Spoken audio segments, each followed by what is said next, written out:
Dear students, to understand the concept of your higher secondary portion in a better and easy way, you should learn some basic concepts before we start our syllabus. Few concepts are very much related to all our chapter of both 11th and 12th. In this session, we will study scalars and vectors. Before we start about vectors and scalar, we should know what is physical quantity and how it can be measured. Physical quantity is a property of an object that can be quantified. Quantified means measurable or evaluate or count. Okay? We can say the example for the physical quantities are the length of the rod or mass of the body, weight of the boy, like that. Okay? So after knowing what is physical quantity, what will we do? Definitely we will measure, right? Because without measurement we cannot do anything. For every measurement there is no need to get a gadgets like a meter scale or some volume of a cup, then balance like that. Uh, what I am saying mean, for example, if someone says he is a tall boy, the word which has some magnitude, right? He's a tall boy mean inside his mind there is a benchmark for a normal boy, right? Beyond that level or below the level, if the height is vary, we can call it as he is a tall boy or he is a short boy, like that. Hope you can understand what I am saying. If I say I am happy, what it means? If I say I am happy means my sadness level is zero. So if you want to measure something, definitely we have some reference. At the same time, all time we no need to get any gadgets for measurement. Sometimes we can measure on oral. Clear? So after knowing physical quantity, definitely we will measure. What is measurement? Measure is the act of comparing a physical quantity with its unit, right? Measurement provides a standard for everyday things and processes, from weight, temperature, length, even time is a measurement, and it does play a very important role in our lives. The money or currency we use, it as also measurement. There are two types of physical quantities. One is fundamental quantity and another one is derived quantity. Fundamental quantities are the quantities are basic one. Basic one in the sense 5 seconds, right? 5 seconds. 5 seconds, 5 meter, 5 kg. For measuring time, we don't have any other units. 5 meter, that is 5 kg, 5 meter, 5 second. This is the very first quantity. The quantity are the basic one, right? So we can write the quantity are the basic one. So these are the examples of fundamental quantity, right? What is derived quantity? The quantities are combination of fundamental quantities. The quantities are the combination of fundamental quantity. Example, force. What is force? Force is equal to mass into acceleration. For finding force or for calculating force, we need some other quantity, right? What are the some other quantity? Mass and acceleration. Even though acceleration is a derived quantity, which means a is equal to rate of change of velocity. So for finding a, we need some other quantity. So the quantities are combination of fundamental quantity. Here time is a fundamental quantity, but velocity is a derived quantity, because velocity is equal to, we know, displacement by time, right? Displacement by time. But displacement alone is a fundamental quantity, time alone is a fundamental quantity. Velocity is a combination of these two fundamental quantities. So velocity, acceleration, force are called as derived quantities. Hope you can understand. Hope you understood what is physical quantity and the types of the physical quantities, right? Now we are going to calculate or measure those physical quantities. Physical measurement of physical quantities has two types. One is scalar and another one is vector. These basic concepts are very important. So listen carefully. Scalar quantity means it has only magnitude. So scalar mean it has only magnitude.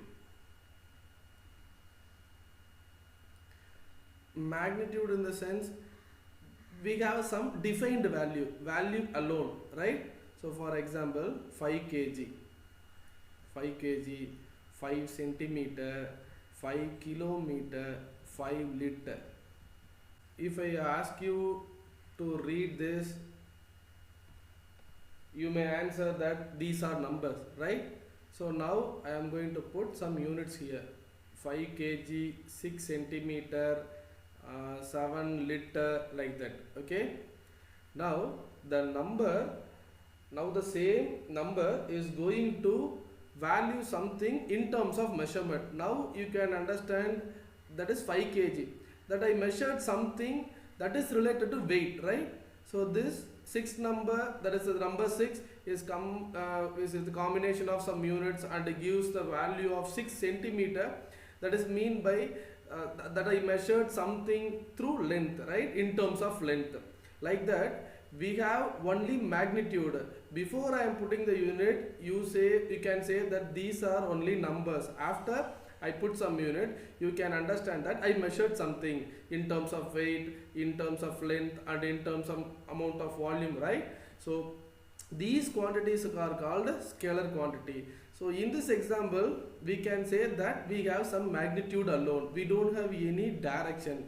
5 kg, 5 centimeter, 5 kilometer. 5 kilometer alone, very important. If I ask you to travel 5 kilometer, okay, you can move as per your own. I didn't mean any direction, right? You may move in this direction 5 kilometer, or you can move in this direction 5 kilometer. So as per your wish, you can move 5 kilometer, 5 liter. 5 liter doesn't have any direction, right? So then vector quantity. Vector quantity mean it has magnitude and direction also. Magnitude and direction also. So 5 kilometer towards north, it has direction. Force, it is a vector quantity because it has a direction, right? So we can understand what is vector quantity through some examples, right? So force is a vector quantity. Here is a block of mass of m. I apply some force, definitely the block will move in this direction. So what is force? Either pull or push the body. If I say you to pull some object, definitely you mean this direction, that is in this direction. If I say you to pull the block, it means the direction, right? So force is a vector quantity. And the displacement. So in your lower standard class, you may study the displacement, right? Displacement. What is displacement? A shortest distance between 2 points. A shortest distance between 2 points. Definitely the line should have some direction. This is the shortest distance, right? So I should go in this direction, then only I can reach this point with the shortest distance. What is distance? Distance is nothing but path length. Path length. For measuring distance, we have to calculate each and every point in our journey. So this is my starting point and this is my ending point. This is my distance. Clear? It doesn't have any direction. I say you to reach the point B alone. That indicates distance. You may reach in this way. You may reach in this way. Because I said you to reach the point B. But now what I am going to say, you should reach the point B with the smallest distance. Okay, then you don't have any option. Definitely you should move in this direction, then only it will be a smallest distance. So this line is displacement, and other than this line, if you travel in any way, that means distance. Clear? So vector quantity means it has magnitude and direction. Now we are going to study about addition of scalars and subtraction of scalars. Subtraction of scalars means difference of scalars. So scalar quantity is it has only magnitude. It doesn't have any direction. right? So for addition, we should do with the same units. 5 centimeter plus 2 centimeter is equal to 7 centimeter. We can add these two physical quantity, but we cannot do with a different unit. 5 centimeter plus 2 kg. We cannot add these two quantities because both are different quantities. That is, both have different units, right? In the same way, we can do for subtraction also. So 5 centimeter minus 2 centimeter is equal to 3 centimeter. We cannot get a difference of 5 liter minus 2 kilometer. Those things we cannot do because it means this is volume quantity, right? This is related to volume quantity, and this magnitude is related with the length quantity. So we cannot do any difference with these two quantities. Clear? Addition of scalars and subtraction of scalars is very simple. That is a primary level. But addition of vectors and subtraction of vectors, it's somewhat a challenging concept. Now we are going to learn about addition of vectors. A vector quantity is a quantity that has both magnitude and direction. Just now we studied. And some physical quantities that are represented by vectors are displacement, then force, acceleration, velocity, right? To represent a vector, we generally use a bold letters like this, bold letters, but it is very difficult to represent while we are writing, right? So we can represent like this, a force vector. Okay, then come to the topic, addition of vectors. Let us consider two vectors. This is a vector A and this is a vector B, right? In a plane. The length of the line segment, that is this length of the line segment.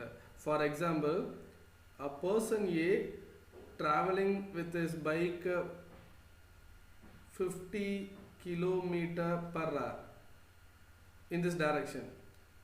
Suppose then the person B is traveling in his bike 25 kilometer per hour.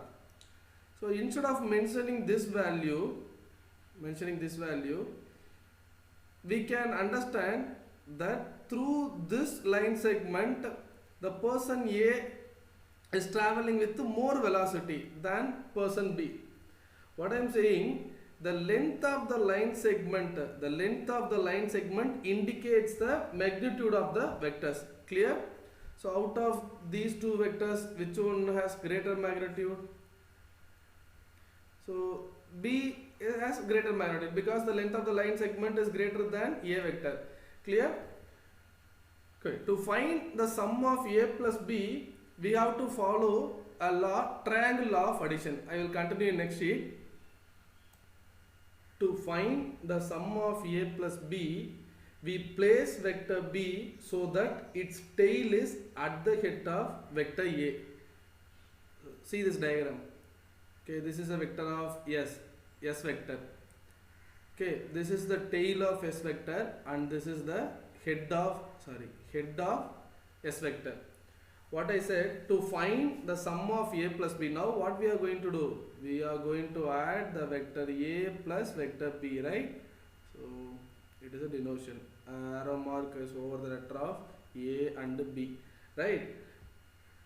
We place vector B so that its tail is at the head of vector A.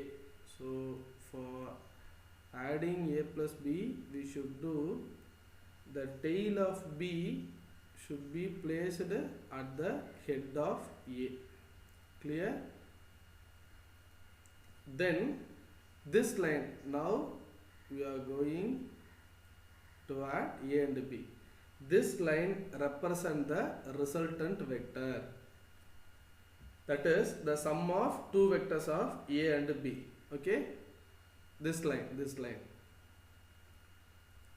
So R is equal to A plus B. I repeat, we join the tail of A to the head of B. For adding A plus B, what we have to do? We join the tail of A to the head of B. This is our resultant. So this method is called head to tail method. Head to tail method, because what we did, head of A vector is connected with the tail of B vector, right? I repeat, head of A vector is connected to the tail of B vector. So this method is called head to tail method.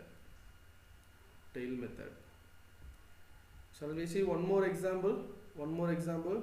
For this is S vector and this is R vector, right?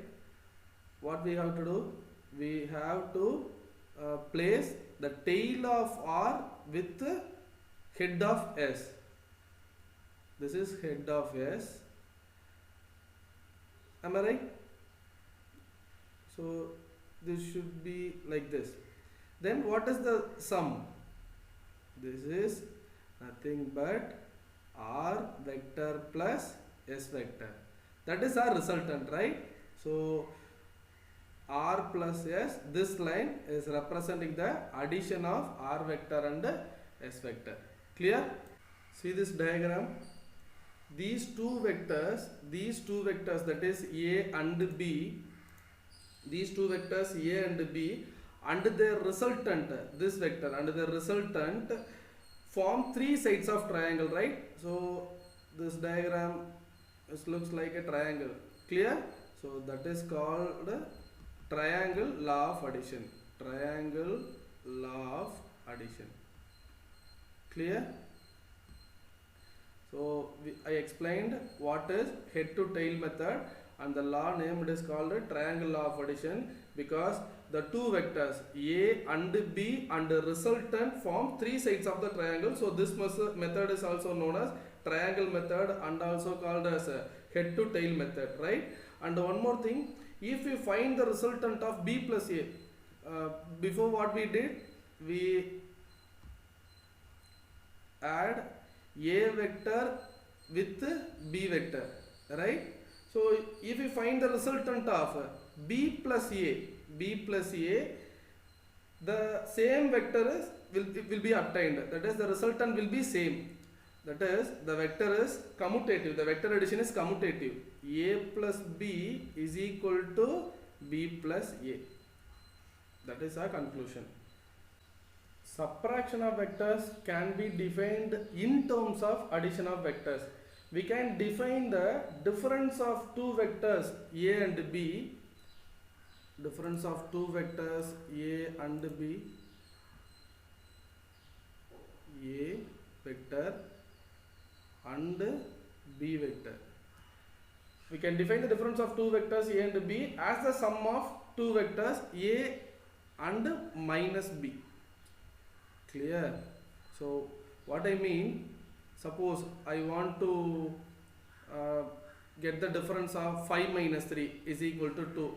Instead of this, what I have to do, 5 plus of minus 3, the resultant will be same, right?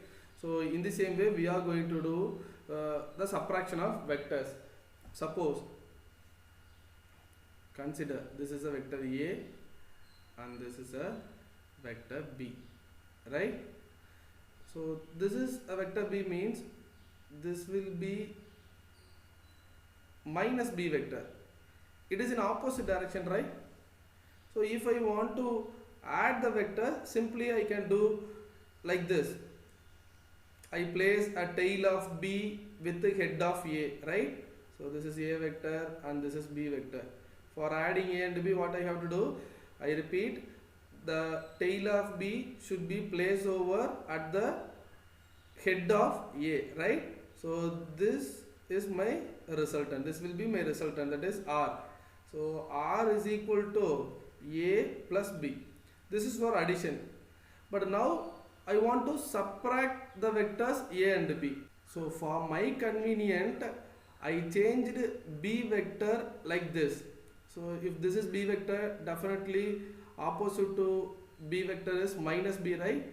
Then for getting subtraction of vectors, I have to do like this. Again, we have to follow the head to tail method. Here what we did, the tail of A vector should join with the head of B vector. So this is my resultant, R vector. So now r vector is equal to a plus of minus b vector. Hope you can understand. R is equal to, that is r vector is a minus b, right? Shall we see one more example? See one more example. This is b vector. This is b vector, and this is my a vector. I want to subtract this vector. This is a head of a. So what I have to do? If I do like this without changing direction, right? What I did? The tail of b should be placed at the head of a. So this resultant gives a plus b. Okay, but what I need? I want to do a minus b, right? So I changed b into this direction. This is my result minus b. This is my minus b, right? This is plus. For subtraction, I have to change like this. So this is a vector. For getting resultant, what we do? Tail of a should be joined with the head of b, right? So this will be our resultant. R is equal to a vector plus b vector. Actually we are summing that vectors, but the resultant it has one negative vector, right? So the resultant is a vector minus b vector.